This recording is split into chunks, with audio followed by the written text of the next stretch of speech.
औज़ुबिल्लाहि मिनश्शैतानिर्रजीम बिस्मिल्लाहिर्रहमानिर्रहीम।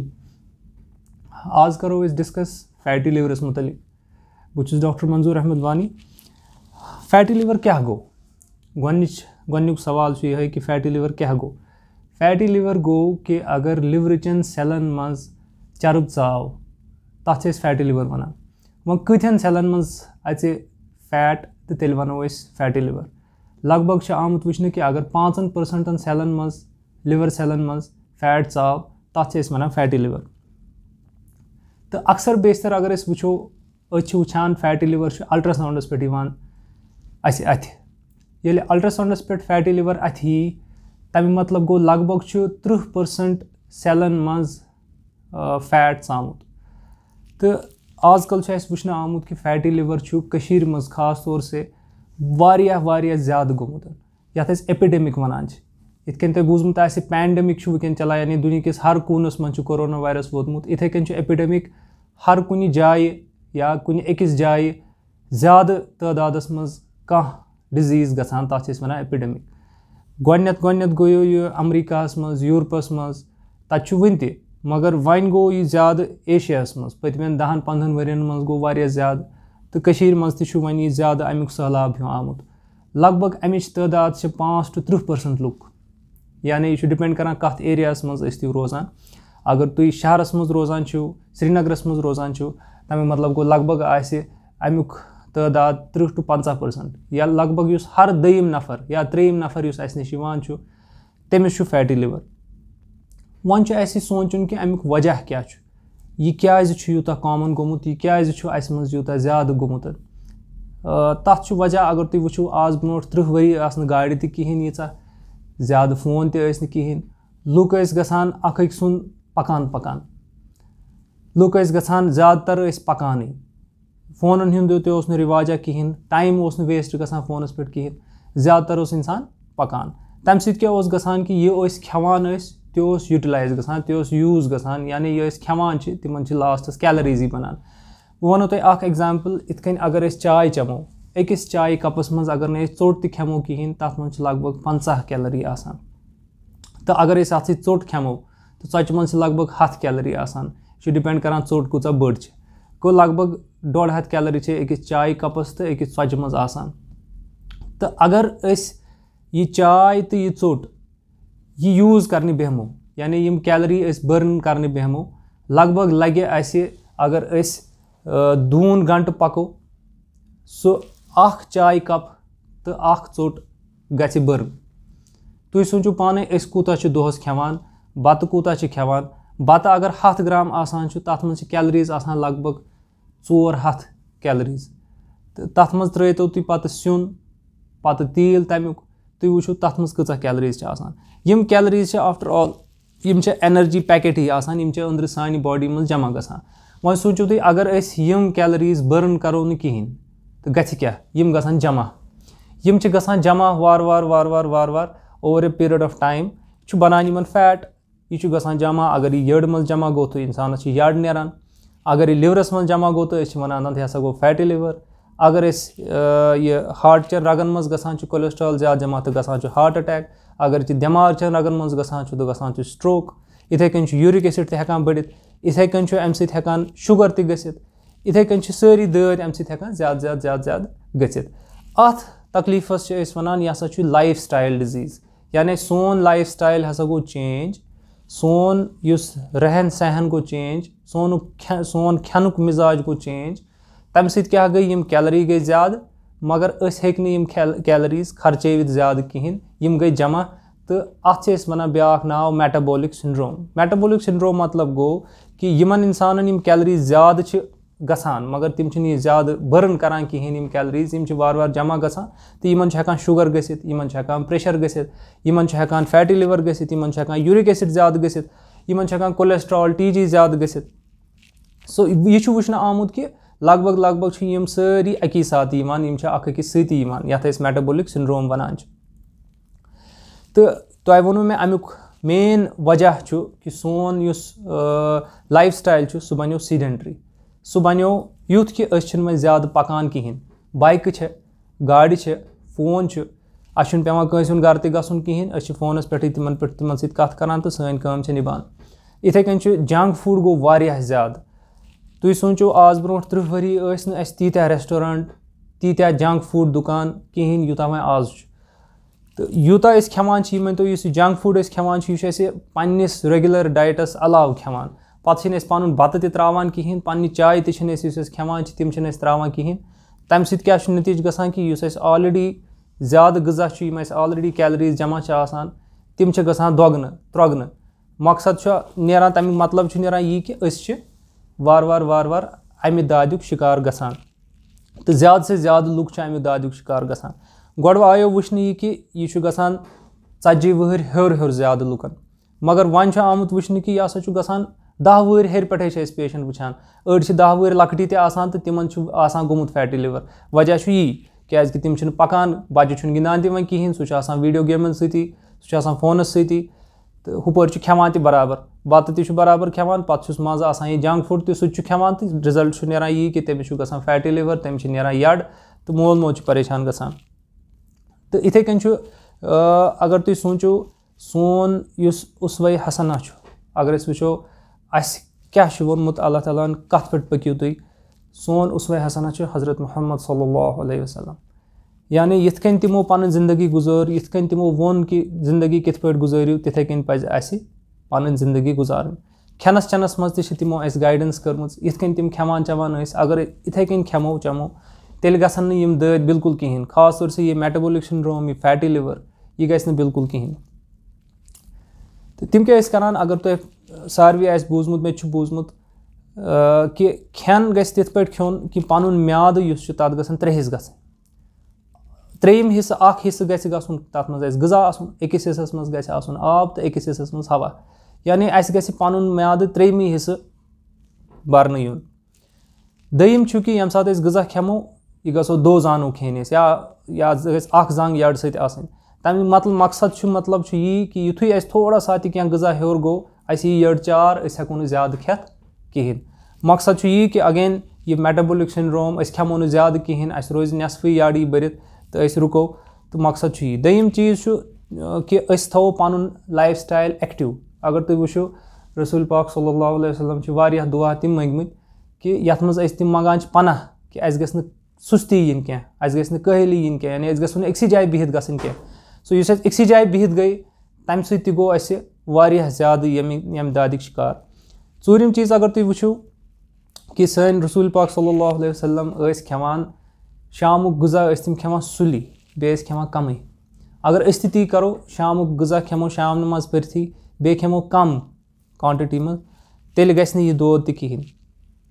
तो वन यमो कि यम दादिच अलामत क्या अस कित पे तर फिक्री कि अस गो फैटी लिवर अच्छा फैटी लिवर कि ना अगर तुम वो मैक्सिमम लुकन आसान मेजॉरिटी लगभग 60% लुकन कहीं अलामत आसान तम इथे कन तिमन डॉक्टर साहब वन तुम करो अल्ट्रासाउंड बदल कुन दाद खतर तम अल्ट्रासाउंड करान अच्छे तिमन फैटी लिवर आसान। तो अगर अस वो बाकी 10-20% लुकन क्या अमिच अलामत आसान तिमन ज़्यादातर लूक वनान अस थकावट गसान वारियाह ज़्यादा या अस दशने साइड थोड़ा बार हिू वजन हिू बसान तथ यी वजह कि ये लिवरस मन चरब चाव अमुक वजन गसान ज़्यादा लिवर बोड़ गसान युथु लिवर बोड़ गो लिवरस वजन बढ़ो तमुक थोड़ा सा डिस्कम्फर्ट दशने साइड अस बसान तो लिवर तु बोड़ गसान यथ हिपैटोमेगली वनान तुहद गस ज़हनस मज थवन कि मान तो यमिस इंसानस यड़ द्राय तमिस इंसानस मान तो 100% फैटी लिवर ती तथ वजह यी कि लिवर आसान यड़ मज ये लिवरस पे चरब खोत ये यड़ मज चरब खोत तमें मतलब गो लिवरस मज खसी खसी चरब। सो अख अलामत अगर तुम पन्निस पानस मज वुचन कि फैटी लिवर कि ना तुम अल्ट्रासाउंड कर जरूरत कहें तुम सिर्फ वुचन कि अस यड़ द्राम कि ना अगर तुम यड़ द्राम तमें मतलब गो फैटी लिवर तु वह वो कि अस क्या डिस्कस पे आज कर फैटी लिवर अड़ वन अस ग्रेड 1 फैटी लिवर अस ज़्यादा कहें आज सारे फैटी लिवर मगर क्या यह सही अस फैटी लिवर पजा अस इग्नोर कर अस पज ना अत मुतलिक पन लाइफ स्टाइल चेंज कर कहें या अस पज इथे कन इग्नोर कर अमुक जवाब यह कि फैटी लिवर बड़ खतरनाक दौद यह सिर्फ लिवरस योत अटैक करान क्या बल्कि फैटी लिवर इंडिकेशन कि तुम हार्ट अटैक गसनक ज़्यादा चांसेस, तो स्ट्रोक गसनक ज़्यादा चांसेस, तो डायबिटीज़ गसनक यानी शुगर गसनक ज़्यादा चांसेस, प्रेशर ज़्यादा गसनक चांसेस, किडनी फेल गसनक ज़्यादा चांसेस, यूरिक एसिड गाउट ज़्यादा गसनक चांसेस। तो सत बह वन कि बाकी लिवरस अलाव यम सारी कैंसर्स हेर पे बोन तान तिहुंद रिस्क फैक्टर यमिस याड नेरान, यमिस याड पे चर्ब खसान। इनडायरेक्टली अगर अस वो फैटी लिवर यमिस तमिस कैंसर गसनक रिस्क ते हर कुन तान ज़्यादा, लिवरस मज गो अस्ती। वह वो कि क्या सारनी फैटी लिवर वालन पजा छा खतर यम चीज़ गसनस कि कुन खास तबकस मज यम चीज़ गसनस यम फैटी लिवर्स ब्रोंठस नुकसान वातनावनस मज ज़्यादा चांसेस। यानी कंस गसान बह वन तुहे अगर 100 लुक फैटी लिवर वाल इन तम मज लगभग 20 to 30% लुक तिम आसान यमन मज लिवर सेल्स डैमेज गसान, यात नैश वनान नॉन अल्कोहलिक स्टेटोहेपेटाइटिस। तमें मतलब गो कि लिवरस मज लिवर सेलन मज चर्बी आसान, पे लिवर सेल्स मरान डैमेज गसान। युथु लिवर सेल्स डैमेज गसान अंदर लिवरस मज खलबली मचान, हेपेटाइटिस गसान, एंजाइम्स रेज गसान। अक्सर पेशेंट निश liver enzymes raised, AST, ALT, bilirubin यह ज़्यादा गसान, तिम तमी सत परेशान गसान। तथ वजह यह कि तिम हसा तम चर्बन तम सत लिवर सेल्स अंदर किन मरान। यह इंडिकेशन कि सो इंसान यमिस लिवर एंजाइम ज़्यादा आसन, यमिस लिवर AST, ALT यम ज़्यादा आसन या ALP ज़्यादा आस, तम मतलब गो कि अमिस हसा यह अंदर किन चर्बी यह अमिस लिवर सेलन खराबी करान, तो अमिस ज़्यादा खतर कि अमिस हेकि लिवर डैमेज गसित, अमिस ज़्यादा खतर कि अमिस हेकि लिवरस मज कैंसर गसित, कि अमिस ज़्यादा खतर कि अमिस हेकन बाकी तकलीफ यम फैटी लिवरस सत एसोसिएट आसान इमन ज़्यादा चांसेस आसान। तो ब्याक तरीक वुचनुक यह कि फैटी लिवर मा वातनाय तो आजार। ब्याक तरीक यत वनान फाइब्रो स्कैन। फाइब्रो स्कैन नव सो टेक्नोलॉजी यम सत तरान फिक्री कि लिवर मा फाइब्रोज गोमुत। फाइब्रोज मतलब गो कि लिवर सेल्स मरान तथ जाए खाली जाए रोजान या फाइब्रोज तथ जाए बनान या लिवर दोर गसान तम सत। यह फाइब्रो स्कैन वुचान कि लिवर मा ज़्यादा दरियोमुत। इनडायरेक्टली तरान फिक्री कि लिवर सेल्स कचा डैमेज गम, कत % डैमेज गम। अक फाइब्रो स्कैन स्कोर मिलान। फाइब्रो स्कैन नॉर्मल अगर वो सह < 6.5 आसान। अगर कंस यह 14 हेर गो, अड़ वनान 12.5 हेर, अड़ वनान 14 हेर, अस निमो अगर कंस 14 हेर गो तमिस आसान वारिया ज़्यादा लिवर डैमेज गोमुत, तमिस आसान वारिया ज़्यादा लिवर दोर गोमुत कि वारिया चांसेस कि तमिस हेक नहीं पत ठीक गसित के अगर नहीं सह तथ इलाज कर। तो युस यह इन बिटवीन आसान ग्रुप 6.5 पे 14 तान आसान, तथ ग्रुपस मज आसान वारिया doubt. FibroScan actual figure हावान क्या, सह हेक ठीक ते सह हेक गलत ते, मगर यह आसान सान खतर अलामत कि अमिस पेशेंटस हसा पज़ वारिया ज़्यादा मेहनत करें, वारिया ज़्यादा परहेज़ करुन, वारिया ज़्यादा यह सीरियसली नुन यह फैटी लिवर युस। तो बे छन पता कि कमिस गछ यह। अगर वो फैटी लिवर अगर 100 पेशेंट निमोक मे वो तम 20 to 30% यमन यह एंजाइम रेज गसान, मगर तम लगभग 10% तिम यमन 30% मज 2 to 10% तिम लुक यमन लिवर कम्प्लीटली खराब गसान, यत क्रॉनिक लिवर डिजीज वनान या सिरोसिस वनान। लिवर गो अक लट खराब पत् लिवर वापस ठीक गसान क्या। तम पत् अलामत से डिफरेंट, तिमन कांबल गसान, तिमन याड़ नेरान, तिमन आब गसान यड़ मज जमा, तिमन फूड पाइप मज रग खसान यत इजोफेजियल वेरिसिस वसान, तिम हेकान बर्स्ट गसित। इथे कन तिमन खुदा रचिन लिवरस हेकान कैंसर गसित। सो अल्टीमेटली तिहंज डेथ गसान अमि कि वजह सत। अस वुचो वन कि अमुक ट्रीटमेंट क्या अस कित पे हेको अमि निश बचित, या अगर कंस गो यह फैटी लिवर सह कित पे हेकि ठीक करित। इत कन मे गोड़ वोन कि सोन उसवे हसना हज़रत रसूलुल्लाह सल्लल्लाहु अलैहि वसल्लम तिहुंद लाइफ स्टाइल अगर अस इख्तियार करो अस गछ नहीं कहें, यह प्रिवेंशन यह प्रिवेंशन यानी अस हेको गोड़े यह अमि निश बचित। अगर अस खेमो कम पको ज़्यादा तमी हिसाब पको यम हिसाब अस खेमो, या तमी हिसाब खेमो यम हिसाब अस पकान, तो अस रोजो नहीं अमि दादि निश रोजो दूर। वन यमिस यह दोद ऑलरेडी गोमुत, जैसे कंस तुम वो हर कह दम नफर वनान grade 1 fatty liver. grade 1 fatty liver आसान अल्ट्रासाउंडस पे। अल्ट्रासाउंडस पे अथ कि अंदर किन कूचा लिवर सेल्स डैमेज, अल्ट्रासाउंडस पे अथ कि अंदर किन कूता लिवर खराब गोमुत या फाइब्रोज कूता गोमुत। सो ये ग्रेड 1 फैटी लिवर वारियान पेशेंटन धोख दिवान, तिम वनान अस ग्रेड 1 फैटी लिवर इस कालस तिमन फाइब्रो स्कैन वारिया खराब अड़न 40 अड़न 50 अस हर दह लगभग छुस बह वुचान हर दह लगभग 2 या 3 पेशेंट तिम यमन लिवर कम्प्लीटली खराब गोमुत फैटी लिवर की वजह से। तो तिम ती वनान अस फैटी लिवर ओत्र तान हावान ग्रेड 1 मगर वन गो अस ग्रेड सोदी अस गो लिवर खराब। तो अत मेन वजह मेन तरीक यह बचावनुक यह कि ये वजह यह खेवान ज़्यादा पकान कम, करो पन लाइफ स्टाइल बे वापस चेंज, पको वारिया, खेमो कम, खेनस मज थो मयाना रवि। अगर अस कुन सातन 1 मिनट ज़्यादा गो पको 1 कदम ज़्यादा, इथे कन थो पन हिसाब, यह बड़ ज़रूरी। यित कन मेन अक्सर पेशेंट में वनान वारिया ज़्यादा तकलीफ, अक्सर बेशतर पेशेंट तिम वारिया ओबीज गमित, वारिया वेठ गमित, तिमन वजन वारिया ज़्यादा आसान, तिम हेकान पकित त कहीं, तिमन जोड़न त तकलीफ, यथ ऑस्टियोआर्थराइटिस वनान कमरस आसान तकलीफ, तिम हेकान पकित त कहीं, तिम हेको न पकती, हेको न वजन वालित। सो अत ट्रीटमेंट अकोई, सह गो वजन वालुन, सह गो पन्नी बॉडी मज चरब कम कर। तुम सोचो वो पन्नी बॉडी मज कित पे चरब कम, सह गस तेली येल पको ज़्यादा, येल कैलोरीज ज़्यादा बर्न करो और खेमो कम।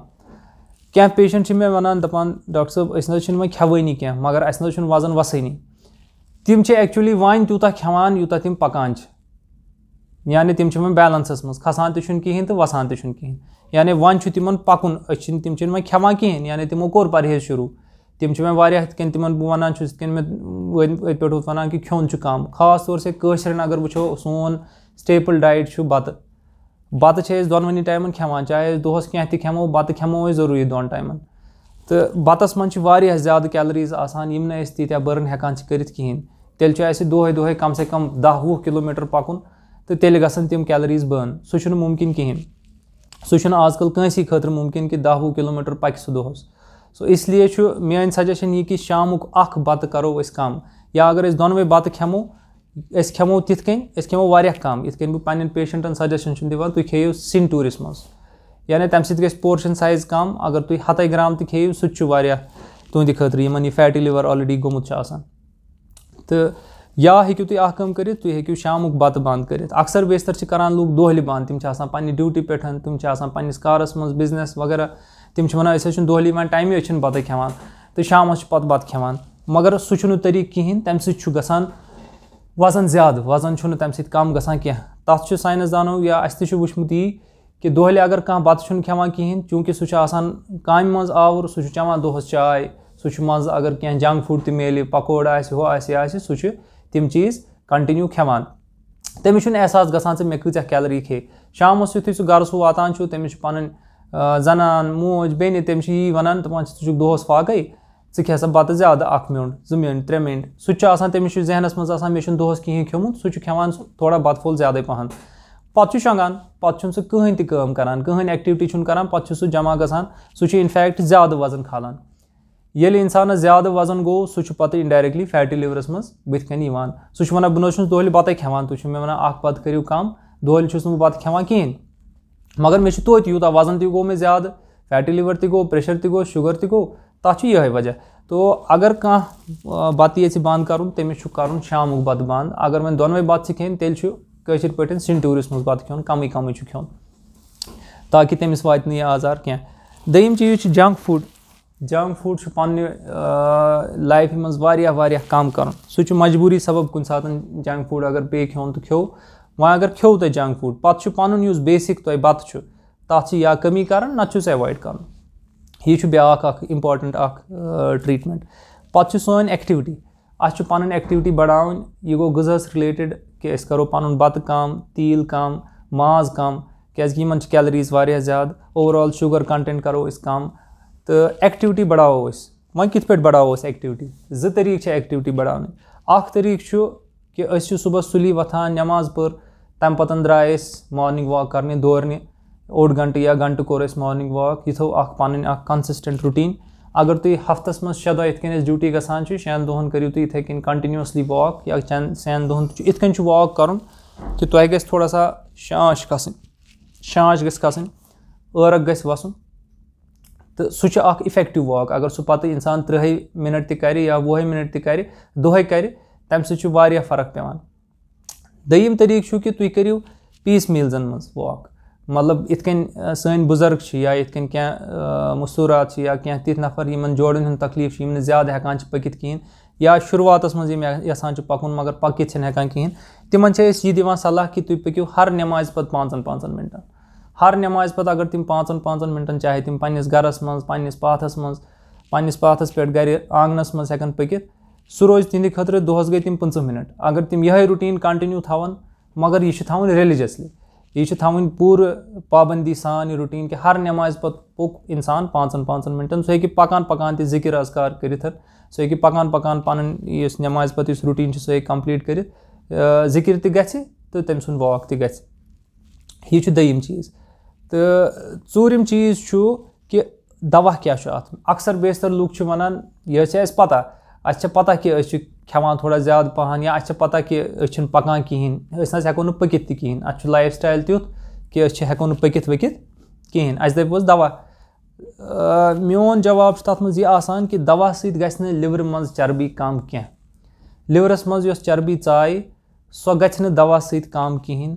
دوا سۭتۍ چھُ اَسہِ اَکوے چیٖز گژھان, یِتھ کٔنۍ مےٚ ووٚن تۄہہِ لِور اٮ۪نزایمٕز یعنی لِور سیلٕز یُتھُے ڈیمیج گژھان چھِ لِور فیٹ کہِ وجہ سۭتۍ, تِم ہٮ۪کو أسۍ پرٛوٹٮ۪کٹ کٔرِتھ. أسۍ ہٮ۪کو تِمن دوا دِتھ سو دیٹ تِم ہٮ۪کن پرٛوٹٮ۪کٹ گٔژھِتھ, تِم ہٮ۪کن بٔچِتھ تِم سیلہٕ. مگر دوا تہِ چھُنہٕ تیوٗتاہ 100% کارگر آسان کینٛہہ کہِ سُہ ہیٚکہِ سارنٕے لُکن فٲیدٕ واتنٲیِتھ. لگ بگ چھُ آمُت وٕچھنہٕ کہِ دوا چھُ گژھان صرف 10% منٛز کارگر.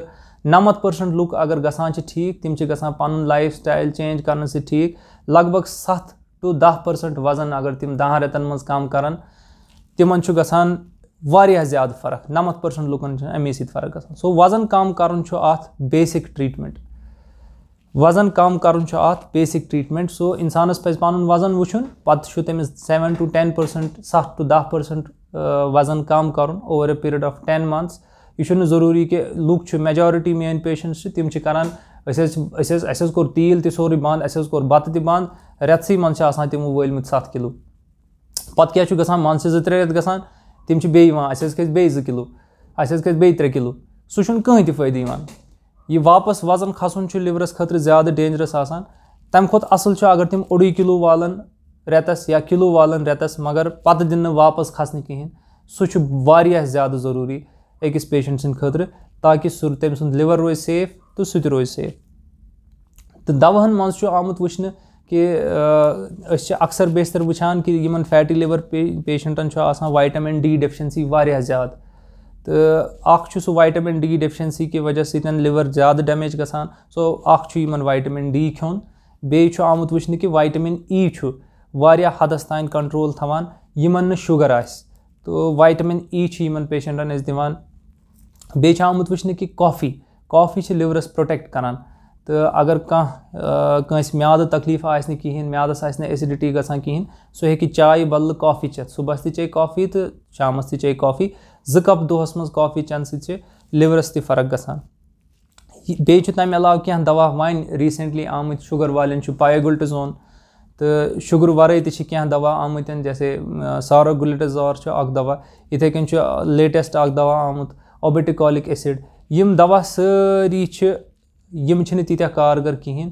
اَڑٮ۪ن چھِ کم ایفِکیسی, اَڑٮ۪ن چھِ کم, اَڑٮ۪ن چھِ زیادٕ, تہٕ مگر یِم چھِنہٕ کارگر کِہینۍ. اَصٕل کارگر چھُ اگر چھُ کانٛہہ سُہ چھُ لایف سٹایل ماڈِفِکیشن, سُہ چھُ پنُن وزن کم کرُن.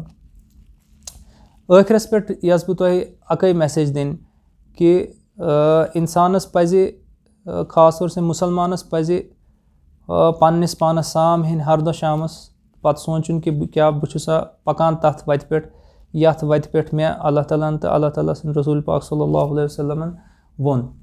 کیٛاہ بہٕ چھُسا سۄے وتھ اختیار کران کِنہٕ نہ, چاہے سُہ کھٮ۪نہٕ کِس معاملس منٛز آسہِ, چاہے سُہ پننِس کاروبار کِس معاملس منٛز آسہِ, چاہے سُہ وننس وۄتھنس بیٚہنس کِس معاملس منٛز آسہِ, چاہے سُہ پننٮ۪ن دوستن احبابن ہمساین سۭتۍ وۄتھُن بِہُن آسہِ. کیٛاہ بہٕ چھُسا تِتھٕے کٔنۍ پکان یِتھ کٔنۍ مےٚ اللہ تعالیٰ ہن تہٕ رسوٗل اللہ صلی اللہ علیہ وسلمن ووٚن کِنہٕ نہ. أسۍ کرو پنُن احتِساب, أسۍ وٕچھو अगर अस पको अथ उसवै हसनस पे यथ पे अस वोनमुत छ अल्लाह ताला हन इंशाअल्लाह अस रोजो दादियों निश ते पाक यम ज़ाहिरी दाद यम ते चलन इंशाअल्लाह यम दिलक दाद यम ते बलन इंशाअल्लाह। अस्सलामु अलैकुम व रहमतुल्लाह।